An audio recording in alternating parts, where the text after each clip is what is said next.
সকালে আসছি 3 ঘন্টা হয়েছে, অনেক বাজে অবস্থায়। পাচ্ছি তো না। গতকালকে আমি সকালে এখানে ঘুরে গেছি, 9:30 দিকে বলছে শেষ।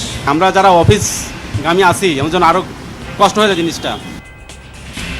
সরবরাহ ঘাটতিতে সারা দেশে জ্বালানি তেলের সংকট, পাম্পগুলোয় লম্বা লাইন, এখনই দাম না বাড়ানোর নির্দেশ প্রধানমন্ত্রীর। আমাদের মাননীয় প্রধানমন্ত্রী স্পষ্টভাবে জানিয়েছেন জ্বালানির দাম বাড়ছে না, সুতরাং জ্বালানির দাম যেহেতু বাড়ছে না, এই স্টোর করে রাখার প্রবণতা আসলে তাদের জন্য খুব বেশি বেনিফিশিয়াল হবে না। দেশের 18তম অ্যাটর্নি জেনারেল হলেন ব্যারিস্টার রুহুল কুদ্দুস কাজল। কষ্টহীনভাবে জনগণের ন্যায় বিচার পাওয়া নিশ্চিত করাই লক্ষ্য। আমার প্রাথমিক এবং অন্যতম লক্ষ্য হবে যে মানুষের ন্যায় বিচার প্রাপ্তিটাকে সুনিশ্চিত করা। স্বাস্থ্য অধিদপ্তরের অভিযানে ব্লাড ব্যাংক, ডায়াগনস্টিক সেন্টার সহ 3টি প্রতিষ্ঠান বন্ধ ঘোষণা, একটিকে 60,000 টাকা জরিমানা। কক্সবাজার শহরে জুলাই যোদ্ধা ছাত্রদল কর্মী খোরশেদ খুনের ঘটনায় একজনকে আটক করেছে পুলিশ। হত্যার মোটিভ জানতে চলছে তদন্ত।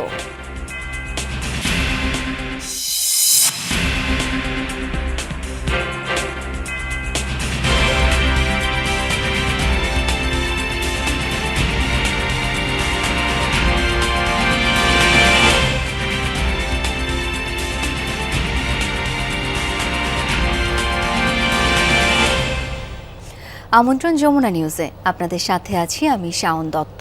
এতক্ষণ শিরোনামগুলো দেখছিলেন। রাজধানীতে তীব্র আকার ধারণ করেছে জ্বালানি তেলের সংকট। বেশিরভাগ পাম্পগুলো বন্ধ থাকায় চরম ভোগান্তিতে সাধারণ মানুষ।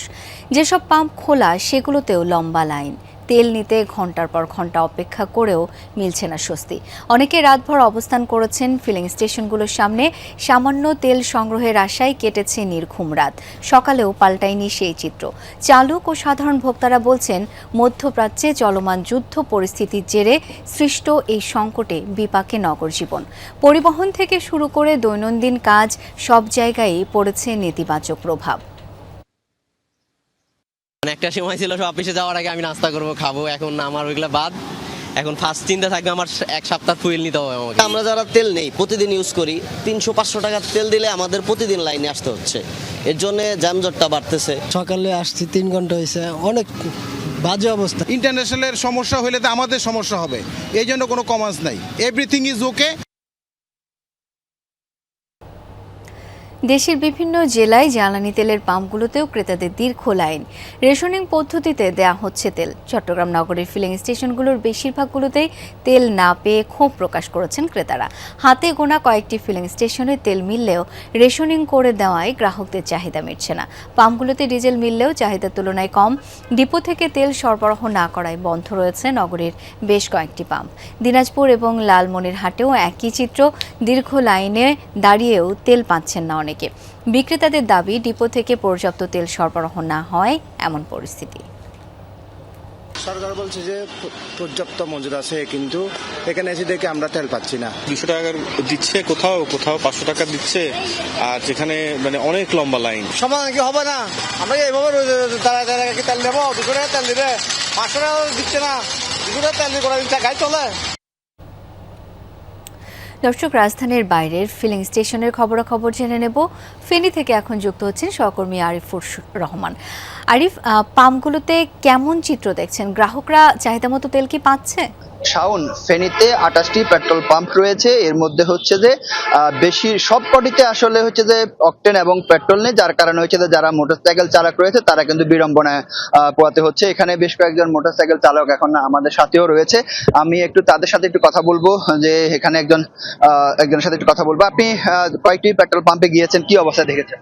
আমি 7টা পেট্রোল পাম্পে গেছি, কোনো পেট্রোল পাম্পে আমাকে তেল দেয় নাই। আমার নিজের মোটরসাইকেল আমি রেখে চলে আসছি, যতটুকু তেল ছিল ওইটুকু শেষ। ওই মোটরসাইকেল নিয়ে পাম্পে আসার মতো আর আমার সুযোগ নাই। মোটরসাইকেল বন্ধ হয়ে গেছে, এই কারণে আমি আরেকজনের মোটরসাইকেলে করে এখানে আসছি, এখানে যদি কিছু তেল পাওয়া যায় কিনা। আমি এখান থেকে সন্ধানী এবং রূপনগর পেট্রোল পাম্প থেকে শুরু করে সবগুলোতে আসছি, কোনো পেট্রোল পাম্পে তেল পাই নাই। ফেনীতে শাওন একজন যিনি মোটরসাইকেল চালক, তার কাছে শুনলেন যে এখানকার যে মানুষের যে বিড়ম্বনার কথা। এর বাইরের চিত্র আমরা যদি বলি যে ফেনীতে আরো যে 27টি পেট্রোল পাম্প রয়েছে সবগুলো পেট্রোল পাম্পের একই অবস্থা, তবে সবকটিতে হচ্ছে যে মোটামুটি ডিজেল রয়েছে বলে তারা যেটি জানিয়েছেন, তবে সেটি যে রেশনিং পদ্ধতিতে যেভাবে দেওয়ার কথা ছিল সেভাবেও তারা দিতে পারছে না, এটি তারা অভিযোগ করছেন। অন্যদিকে হচ্ছে যে আমরা পেট্রোল পাম্প মালিক সমিতির সাথেও কথা বলেছি, তারা যেটি জানিয়েছেন যে তাদের যে চাহিদা ফেনীতে 2.5 লক্ষ থেকে 3 লক্ষ লিটারের যে চাহিদা সে চাহিদা মোতাবেক তারা অল্প অল্প করে পাচ্ছে। তবে এই যে পেট্রোল পাম্পটি এখন আছে এখানেও হচ্ছে যে জানিয়েছে যে তাদের একটি ডিপো থেকে তেল আসছে, সেটি হচ্ছে যে আসলে পরিমাণে কম, হয়তো তারা এটি যে গত 17 তারিখ থেকে যেটি বন্ধ রয়েছে সেটি আজকে হয়তো বা সন্ধ্যার পর থেকে তারা চালু করতে পারবে বলে জানিয়েছেন। অন্যদিকে হচ্ছে যে অন্যান্য মালিক সমিতি যারা রয়েছেন বা পেট্রোল পাম্পের মালিক যারা রয়েছে তারা যেটি জানিয়েছেন যে ইতিমধ্যে হচ্ছে যে জেলা প্রশাসকের সাথে কথা হয়েছে, জেলা প্রশাসন থেকে জানানো হয়েছে যে যাদের হেলমেট থাকবে না কিংবা যাদের গাড়ির রেজিস্ট্রেশন থাকবে না তাদেরকে তেল দেওয়া হবে না, এরকম একটি নীতিমালার কথা তারা বলছেন। শাওন, আরিফ, অনেক ধন্যবাদ আপনাকে। প্রধানমন্ত্রী তারেক রহমানের সভাপতিত্বে জ্বালানি পরিস্থিতি মোকাবেলায় করণীয় নিয়ে বিশেষ সভা অনুষ্ঠিত হয়েছে। সকাল 10টায় সচিবালয়ে মন্ত্রিপরিষদ বিভাগের প্রধানমন্ত্রীর দপ্তরে এই সভা অনুষ্ঠিত হয়। দেশের সামগ্রিক অর্থনৈতিক পরিস্থিতি, জ্বালানি সংকট সমাধান নিয়ে আলোচনা হয়। চলমান যুদ্ধের কারণে জ্বালানি পরিস্থিতি নিয়ে ঈদের আগেও 2 দফা বৈঠক হয় মন্ত্রিসভায়। সে সময় তেল রেশনিং সহ নানা গুরুত্বপূর্ণ সিদ্ধান্ত আসে। ঈদের পর তেলের পর্যাপ্ত মজুদ থাকার পরও সরবরাহ ঘাটতি আর পাম্পে তেলের সংকট নিয়ে অব্যবস্থাপনা নিয়ন্ত্রণে করণীয় নির্ধারণের কথা ছিল এই বৈঠকে। মঙ্গলবার দেশের অভ্যন্তরীণ ও আন্তর্জাতিক উড়োজাহাজে ব্যবহৃত জেট ফুয়েলের দাম প্রতি লিটারে প্রায় 90 টাকা বৃদ্ধি করার সিদ্ধান্ত জানায় বিআরসি। যুদ্ধ পরিস্থিতিতে জ্বালানি সংকট মোকাবেলায় কাজ করছে সরকার, একথা জানিয়ে তথ্য ও সম্প্রচার মন্ত্রী জহিরুদ্দিন স্বপনের আশা, সরকারের গৃহীত পদক্ষেপে কোনো সংকট তৈরি হবে না। সচিবালয়ে সরকারের 1 মাস পূর্তি উপলক্ষে আয়োজিত এক ব্রিফিংয়ে একথা বলেন তিনি। তথ্যমন্ত্রী বলেন, জ্বালানি সংকটের কারণে অস্থিরতা তৈরি হয়েছে, সেটি সরকারের মধ্যে একটি চাপ সৃষ্টি করেছে। সংকট মোকাবেলায় জনগণকে আতঙ্কিত না হয়ে সচেতন হবার আহ্বান জানান জহিরুদ্দিন স্বপন। এ সময় প্রধানমন্ত্রী তথ্য উপদেষ্টা জাহিদুর রহমান বলেন, দাম বাড়বে ভেবে কোনো পাম্প মালিক তেল মজুত করার চেষ্টা করছেন। সরকার বিষয়টি দেখছেন বলেও জানান তিনি। বলেন, প্রধানমন্ত্রী তেলের দাম না বাড়ানোর নির্দেশ দিয়েছেন। প্রধানমন্ত্রী তারেক রহমানের সভাপতিত্বে জ্বালানি পরিস্থিতি মোকাবেলায় করণীয় নিয়ে বিশেষ সভা অনুষ্ঠিত হয়েছে। এদিকে সকালে প্রধানমন্ত্রী তারেক রহমানের সভাপতিত্বে জ্বালানি পরিস্থিতি মোকাবেলায় করণীয় নিয়ে বিশেষ সভা অনুষ্ঠিত হয়। যেহেতু একদল লোক এই ধরনের পরিস্থিতিকে পুঁজি করতে পারে বা পুঁজি করতে চায়, সে কারণে আমাদেরকে এই প্যানিক বাইং মনোজগতের বিরুদ্ধে আপনাদের মাধ্যমে একটা জনসচেতনতা তৈরি করার উদ্যোগ গ্রহণ করা উচিত বলে আমরা মনে করি। আমাদের মাননীয় প্রধানমন্ত্রী স্পষ্টভাবে জানিয়েছেন জ্বালানির দাম বাড়ছে না, সুতরাং জ্বালানির দাম যেহেতু বাড়ছে না, এই স্টোর করে রাখার প্রবণতা আসলে তাদের জন্য খুব বেশি বেনিফিশিয়াল হবে না। দেশের নতুন অ্যাটর্নি জেনারেল হিসেবে নিয়োগ পেয়েছেন ব্যারিস্টার রুহুল কুদ্দুস কাজল। তিনি দেশের 18তম অ্যাটর্নি জেনারেল হিসেবে দায়িত্ব গ্রহণ করতে যাচ্ছেন। রাষ্ট্রপতির আদেশক্রমে আইন, বিচার ও সংসদ বিষয়ক মন্ত্রণালয় থেকে জারি করা প্রজ্ঞাপনে এই নিয়োগের তথ্য জানানো হয়। এতে বলা হয়, সুপ্রিম কোর্টের বিশিষ্ট আইনজীবী ব্যারিস্টার রুহুল কুদ্দুস কাজলকে অবিলম্বে কার্যকরভাবে এই পদে নিয়োগ দেওয়া হয়েছে। আইন অঙ্গনে দীর্ঘদিনের অভিজ্ঞতা রয়েছে রুহুল কুদ্দুস কাজলের।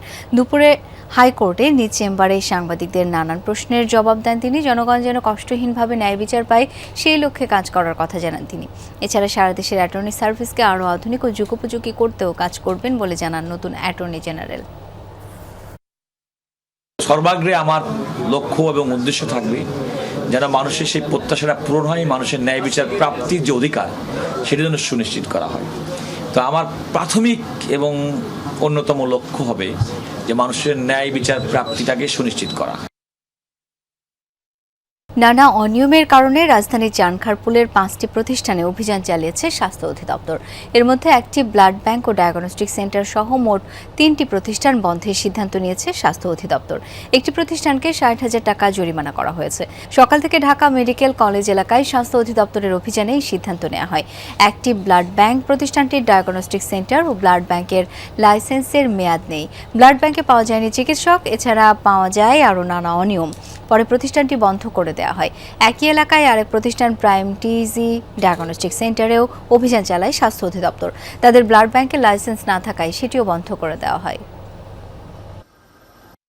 আমরা সকাল থেকে 5টা প্রতিষ্ঠানে এখানে ভিজিট করেছি, কাল রাত থেকে বলবো আর কি, যেহেতু রাতটাকে আমি ধরে নিচ্ছি এর মধ্যেই।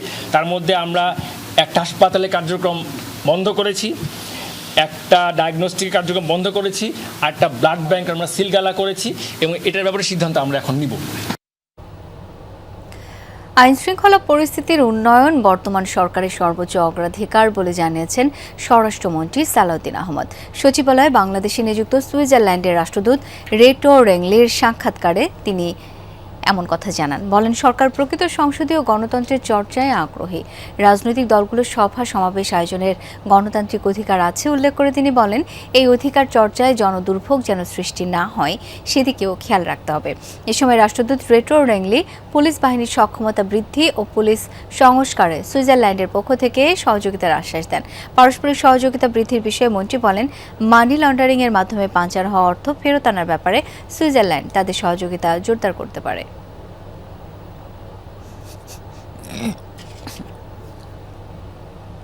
কক্সবাজার শহরে দুর্বৃত্তের ছুরিকাঘাতে ছাত্রদল কর্মী নিহতের ঘটনায় একজনকে আটক করেছে পুলিশ। তবে এই বিষয়ে এখনও বিস্তারিত কিছু জানানো হয়নি। নিহত ছাত্রদল কর্মী খোরশেদ আলম জুলাই আন্দোলনের সম্মুখ সারিতে ছিলেন।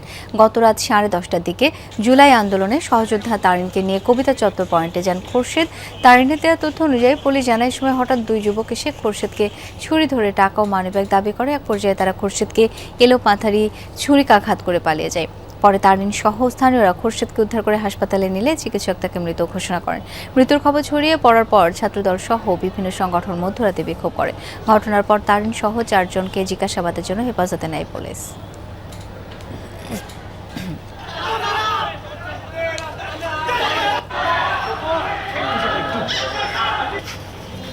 কাল মহান স্বাধীনতা দিবস। মানুষের শ্রদ্ধা আর ভালোবাসায় সিক্ত হতে পুরোপুরি প্রস্তুত সাভারের জাতীয় স্মৃতিসৌধ। দিনটি উপলক্ষে কঠোর নিরাপত্তা বলয় তৈরি করেছে আইনশৃঙ্খলা বাহিনী। কাল ভোরে রাষ্ট্রপতি ও প্রধানমন্ত্রীর শ্রদ্ধা নিবেদনের পরেই সর্বসাধারণের জন্য খুলে দেয়া হবে সৌধটি। 1971 সালের 26 মার্চ রক্তক্ষয়ী সংগ্রামের পর পরাধীনতার শৃঙ্খল ভেঙে লাল সবুজের পতাকা বাংলার আকাশে উড়াতে সক্ষম হয় বাংলার বীর সন্তানরা। যাদের রক্ত আর আত্মত্যাগের বিনিময়ে এই স্বাধীনতা, সেই মহান মানুষগুলোকে শ্রদ্ধা জানাতে রাত পোহালেই 56তম স্বাধীনতা দিবস উদযাপন করবে জাতি। দিনের প্রথম প্রহর থেকেই মানুষের শ্রদ্ধা আর ভালোবাসায় মোড়ানো ফুলের ফুলে ভরে উঠবে স্মৃতিসৌধের শহীদ বেদি। দিনটি উপলক্ষে এরই মধ্যে জাতীয় স্মৃতিসৌধকে ধুয়ে মুছে ফুল আর রং তুলির আঁচড়ে প্রস্তুত করেছে গণপূর্ত বিভাগ। সাভার জাতীয় স্মৃতিসৌধের পুরো কমপ্লেক্সকে ধুয়ে মুছে পরিষ্কার পরিপাটিকরণ, রং তুলির কাজ, ফুল গাছ স্থাপন, লেক সংস্কার কাজ সহ বিভিন্ন স্থানের সিসি ক্যামেরা স্থাপন ইতিমধ্যে সম্পন্ন হয়েছে। নতুন সাজের পাশাপাশি সৌধ এলাকায় নেওয়া হয়েছে কঠোর নিরাপত্তা ব্যবস্থা। সিসিটিভির পাশাপাশি মোতায়েন থাকছে সাদা পোশাকের আইন শৃঙ্খলা রক্ষাকারী বাহিনীর সদস্যরা। আমাদের নিরাপত্তা ব্যবস্থা নিশ্চিত করা থাকে, আমাদের রাস্তায় যেন কোনো ধরনের কোনো অপ্রীতিকর ঘটনা না ঘটে, এদিকে আমরা নিরাপত্তা নিশ্চিত করব। আমাদের স্মৃতিসৌধ কেন্দ্রিক আমরা নিরাপত্তা ব্যবস্থা নিশ্চিত করব। যাদের রক্ত আর ত্যাগের বিনিময়ে অর্জিত আমাদের এই বাংলাদেশ, সেসব বীর শহীদদের প্রতি শ্রদ্ধা জানাতে পুরোপুরি প্রস্তুত সাভারের এই জাতীয় স্মৃতিসৌধ। রাষ্ট্রপতি প্রধানমন্ত্রীর শ্রদ্ধা নিবেদনের পর সর্বসাধারণের জন্য খুলে দেওয়া হবে সৌধের এই প্রধান ফটক। মাফসুর রহমান নিপু, যমুনা নিউজ, সাভার। মহান স্বাধীনতা এবং জাতীয় দিবস উপলক্ষে স্মারক ডাক টিকিট উন্মোচন করেছেন প্রধানমন্ত্রী তারেক রহমান। সকাল 9:30টায় সচিবালয়ে মন্ত্রী পরিষদ বিভাগের নিজ দপ্তরে এই ডাক টিকিট উন্মোচন করেন তিনি। এ সময় বাংলাদেশ ডাক বিভাগের 10 টাকা মূল্যমানের একটি স্মারক ডাক টিকিট, 10 টাকা মূল্যমানের একটি উদ্বোধনী খাম এবং 5 টাকা মূল্যমানের একটি ডাটা কার্ড ও একটি বিশেষ সিলমোহর উদ্বোধন করেন প্রধানমন্ত্রী।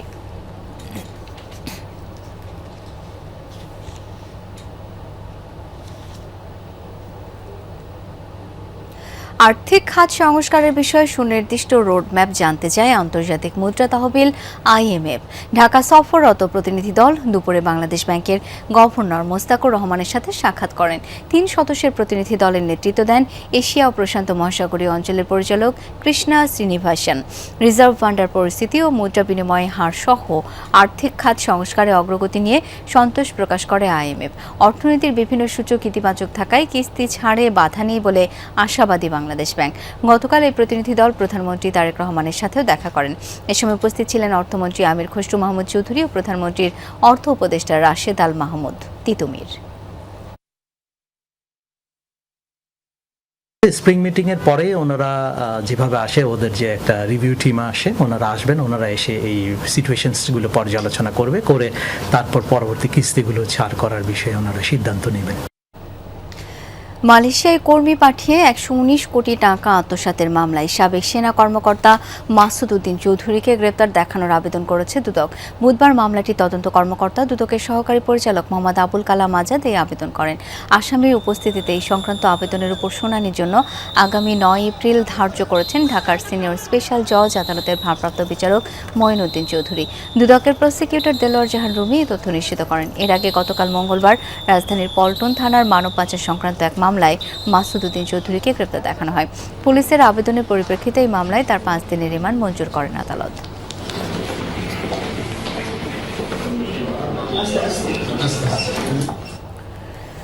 কর্মস্থলে 15% সংবাদকর্মী যৌন হয়রানির শিকার। পুরুষদের তুলনায় নারীরা বেশি ভুক্তভোগী। সকালে রাজধানীর একটি হোটেলে sexual harassment response protocol for media professionals উত্থাপন অনুষ্ঠানে এই পরিসংখ্যান তুলে ধরা হয়। সেই অনুষ্ঠানে বলা হয় 2025 সালে world association of news publishers এবং BBC মিডিয়া অ্যাকশনের যৌথ জরিপ চালায়। সেই জরিপে দেশে 339 জন সংবাদকর্মী অংশ নেন, যাদের 15% জানিয়েছেন কর্মস্থলে কোনো না কোনোভাবে তারা যৌন হয়রানির শিকার হয়েছেন। নারীদের 60% মৌখিক, 48% অনলাইন এবং 24% শারীরিক হয়রানির শিকার। পুরুষদের ক্ষেত্রে এই হার 7 থেকে 15% পর্যন্ত। নাম প্রকাশে অনিচ্ছুক 7 জন নারী এবং 2 জন পুরুষ ধর্ষণের অভিজ্ঞতার কথাও তুলে ধরেন। অনুষ্ঠানে জানানো হয়, বেশিরভাগ ঘটনায় প্রাতিষ্ঠানিক ব্যবস্থা দুর্বল থাকায় মেলেনি ন্যায় বিচার। অনেক ক্ষেত্রে কোনো পদক্ষেপই নেওয়া হয়নি।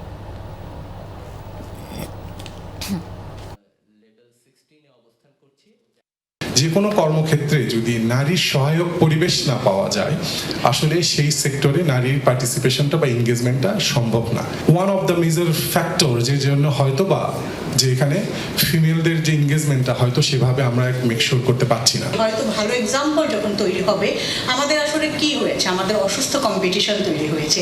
সুস্থ কম্পিটিশন তৈরি করতে আমরা ব্যর্থ হয়েছি। আমার অফিসে এই ব্যাপারে জিরো টলারেন্স বোর্ড টানিয়ে দিতে পারবো যেদিন, সেটাই হবে আমাদের জন্য অনেক বড় একটা ইতিবাচক অগ্রগতি। চট্টগ্রাম কক্সবাজার মহাসড়কের 2000-তে প্রাইভেট কারের ধাক্কায় ব্যাটারি চালিত অটোরিকশার 2 যাত্রী নিহত হয়েছেন। গুরুতর আহত হয়েছেন 3 জন। সকালে BOC মোড়ে রাজমহল সিনেমা হলের সামনে দুর্ঘটনা ঘটে। নিহতরা হলেন ড্রাইভার বাবুল দে এবং ফল ব্যবসায়ী রঞ্জিত ধর। হাইওয়ে পুলিশ জানায়, সড়কে দাঁড়িয়ে যাত্রী নিচ্ছিল ব্যাটারি চালিত রিকশাটি। এ সময় পেছন থেকে সজোরে ধাক্কা দেয় বেপরোয়া গতির একটি প্রাইভেট কার।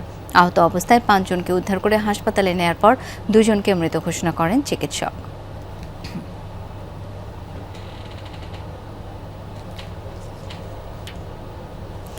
লক্ষ্মীপুরের চন্দ্রগঞ্জে বিএনপি সমর্থকদের 2 গ্রুপের সংঘর্ষে পথচারী গুলিবিদ্ধের ঘটনায় এখনও কাউকে আটক করতে পারেনি পুলিশ, মামলাও হয়নি। গতরাতে সদর উপজেলা চন্দ্রগঞ্জ পশ্চিম বাজারে বিএনপি কার্যালয়ের সামনে ঘটনা ঘটে। স্থানীয়রা জানান, দেওপাড়া গ্রামের বিএনপি সমর্থক রাকিব ও শেখপুর গ্রামের মিতুলের অনুসারীদের মধ্যে আধিপত্য বিস্তার নিয়ে বিরোধ চলছিল। এরই জেরে মঙ্গলবার উভয় পক্ষের মধ্যে গোলাগুলি হয়। এ সময় আব্দুর রহিম নামে এক পথচারীর বাম পায়ে গুলি লাগে। এছাড়া মানিক নামের একজন লাঠির আঘাতে আহত হন। পরে তাদের হাসপাতালে ভর্তি করে স্থানীয়রা। পুলিশ জানিয়েছে, এই বিষয়ে আইনগত ব্যবস্থা নেওয়া হচ্ছে।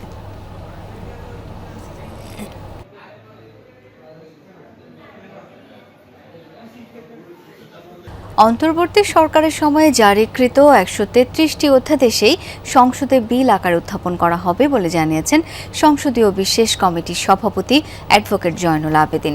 সংসদের প্রথম অধিবেশনের প্রথম দিনে অধ্যাদেশগুলো উপস্থাপন করেন আইনমন্ত্রী মোহাম্মদ আসাদুজ্জামান। দ্বিতীয় দিনে আইনমন্ত্রী অধ্যাদেশগুলো পর্যালোচনার জন্য এই বিশেষ কমিটিতে পাঠানোর এবং কমিটিটিকে 2 এপ্রিলের মধ্যে সংসদে প্রতিবেদন দেওয়ার প্রস্তাব করলে তা গৃহীত হয়। আমাদেরকে বলা হয়েছে পার্লামেন্ট থেকে 2 তারিখের মধ্যে এগুলো রিপোর্ট প্লেস করতে। আমরা আশা করি 2 তারিখের মধ্যেই এটা প্লেস করতে পারবো। আমরা প্রত্যেককেই এর কপি, যতজন আমাদের সদস্য আছে, মাননীয় সংসদ সদস্য, তাদের কাছে পৌঁছে দিয়েছি। দর্শক, সংসদীয় বিশেষ কমিটির বৈঠক শেষে এই মুহূর্তে ব্রিফ করছেন অ্যাডভোকেট জয়নুল আবেদন। আমরা এখন সরাসরি চলে যাচ্ছি তার বক্তব্য। সেটা হলো পার্লামেন্টের ক্ষমতা। এখন যেভাবে আসছে বিলটি সেভাবে আমরা ওকে করেছি। Thank you.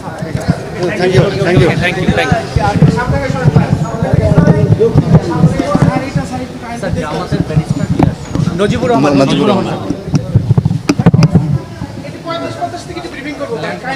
আমরা একটু 1 মিনিট ব্রিফিং করব। ভাই 39 করতে হবে কেন? আমরা শিক্ষার্থীদের পক্ষ থেকে এখানে সংসদের আমরা আজকে একটা সরকারি জমা দিচ্ছি স্যার বরাবর। দর্শক, অন্তর্বর্তী সরকারের সময় জারিকৃত 133টি অধ্যাদেশে সংসদে বিল আকারে উত্থাপন করা হবে, এটি জানিয়েছেন সংসদীয় বিশেষ কমিটির সভাপতি অ্যাডভোকেট জয়নুল আবেদিন। সহকর্মী আরিফিন শাকিল রয়েছেন জাতীয় সংসদ ভবনে। কিছুক্ষণ আগে সরকারি দলের পক্ষ থেকে এবং বিরোধী দলের পক্ষ থেকে আসলে এই আজকের বৈঠক নিয়ে, মুলতবি বৈঠক নিয়ে তারা আলোচনা করছিলেন এবং সেখানে পাল্টাপাল্টি এক ধরনের পাল্টা অভিযোগ এসছে। বিরোধী দলের পক্ষ থেকে যারা ছিলেন রফিকুল ইসলাম খান, তারা বলছেন সরকারি দলের পক্ষ থেকে গণভোটের অধ্যাদেশ রহিতকরণের জন্য এক প্রস্তাব আনা হয়েছে, যেটিতে তারা আপত্তি জানিয়েছেন। এবং সেই সঙ্গে আপনারা জানেন যে দুদক আইন, পুলিশ কমিশন আইন, মানবাধিকার কমিশন আইন, এই আইনগুলোর বেশ কিছু বিষয় সংশোধনী এনেছে সরকারি দল, যেটি কমিটিতে উত্থাপন করা হয়েছিল আজ। সেসব বিষয়ে, সংশোধনী বিষয়ে সরকারি দলের যে প্রস্তাব, সেই প্রস্তাবে তারা আপত্তি জানিয়েছেন। এই ধরনের দাবি তারা করেছিলেন। কিন্তু যিনি বৈঠকের সভাপতিত্ব করেছেন সরকারি দলের সংসদ সদস্য জয়নুল আবেদিন অ্যাডভোকেট, তিনি বলছেন যে আসলে এই ধরনের কোনো কিছুই আজ হয়নি। সরকারি দলের পক্ষ থেকে কোনো বিলের বিষয়ে, কোনো অধ্যাদেশের বিষয়ে কোনো ধরনের সংশোধনী যেমন আনা হয়নি, তেমনি গণভোটের অধ্যাদেশ রহিতকরণের বিষয়ে আসলে কোনো আলোচনাই হয়নি। তারা বলছেন যে এই বিষয় নিয়ে মূলত সংসদে আলোচনা করার জন্য তারা প্রস্তাব রেখেছেন, যেটি সংসদে আলোচনা হতে পারে, এই অধ্যাদেশ থাকবে কি থাকবে না এসব বিষয় নিয়ে। সব মিলিয়ে যদি বলি যে গত 2 দিন 133টি অধ্যাদেশ, যেটি সাবেক অন্তর্বর্তীকালীন সরকারের প্রধান উপদেষ্টার আমলে যে অধ্যাদেশগুলো করা হয়েছে, সেই অধ্যাদেশের নিয়ে 2 দিন চুলচেরা বিশ্লেষণ করা হয়েছিল। সংসদীয় যে কমিটি, সেই 14 সদস্যের কমিটির সদস্যরা সেটি আলোচনা করেছেন। এখন পর্যন্ত 120টি বিষয়ে সিদ্ধান্ত হয়েছে। যে 20টি বিষয়ে আইনমন্ত্রী পরিষ্কার করেছেন, তিনি বলছেন যে 120টি বিষয়, কোনো বিষয় সিদ্ধান্ত ঐক্যমত হয়েছে, সেটি বিল আকারে সংসদ উত্থাপনের বিষয়। কিছু বিষয় একেবারে ল্যাপস, অর্থাৎ বাতিল করার বিষয় সিদ্ধান্ত হয়েছে, যেটি ঐক্যবদ্ধভাবে। এবং সব মিলিয়ে বাকি যে বিষয়গুলো রয়েছে সেগুলো আগামী 29 তারিখ, আপনি জানেন যে সংসদ অধিবেশন শুরু হবে, সেদিন রাত 8টার পরে সেই বৈঠক হবে। সেই বৈঠকে মূলত চূড়ান্ত হবে 2 এপ্রিল এই সংশোধনী বিষয়ে একটি প্রতিবেদন সংসদের কাছে আইনমন্ত্রী উত্থাপন করবেন। সব মিলিয়ে এই ছিল এখানকার সবশেষ। অনেক ধন্যবাদ আরিফিন শাকিল আপনাকে। দর্শক, এই ছিল যমুনা নিউজে।